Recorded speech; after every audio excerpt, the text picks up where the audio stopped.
developing countries, the government is the financier. So the government rarely provides its own goods and services. So when you're talking about roads, when you're even talking about government schools, you have to ask who is building the government school. Right. It's a private contractor. So it goes to the market. Yeah. So that public expenditure, in fact, when you're doing national income accounts, every expenditure is contributing to per capita income. Yes. So one man's expenditure is another person's income. So why the constitutional advocate? But I think the feeling is that the private sector is more efficient than the government. So, and this is where I want to raise a very fundamental question when it comes to corruption that I referred to. How do you blame corruption only on the government?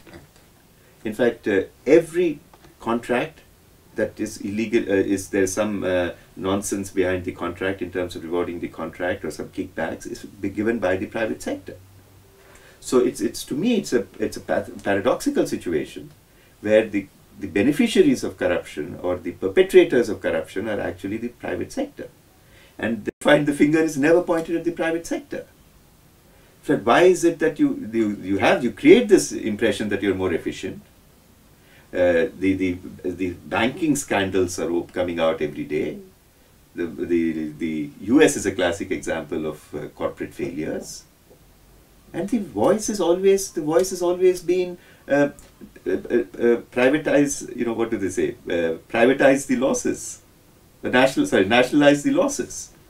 Give us bailouts. Why? If you're such a strong believer in the markets, you should back up and go. But no airline is able to close down, no private company closes down because everybody wants support from the state.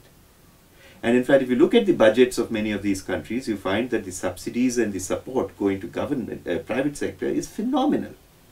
But there is always, in economics, you have to do the cost benefit and the trade-off.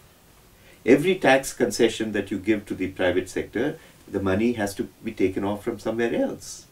And often, when you talk about the increasing crime or increasing pollution or traffic congestion, it's because the government has left with very little money to address these questions. So, in terms of the tension, it's a good tension to have, because I think money spent entirely by the government or entirely by the private sector is not good. But you definitely need this public dialogue to ensure that, listen, if the private sector is asking for these tax rebates and tax concessions, lowering the tax rates, the consequence will be that we will have to reduce the kind of health care that you get. Are you game for it? So that's what one has to argue today, that we will withdraw the following benefits from you as a pensioner, or for in health benefits or free schooling. We will withdraw that benefit. We can't do both. So society has to be, in fact, it's a major issue. In fact, in India also we are trying to argue, the tax to GDP ratio is about 18%, very low. Brazil is 35%. So when people say, hey, Brazil is doing so much, we say, yes, we can also do so much, but expand the tax base.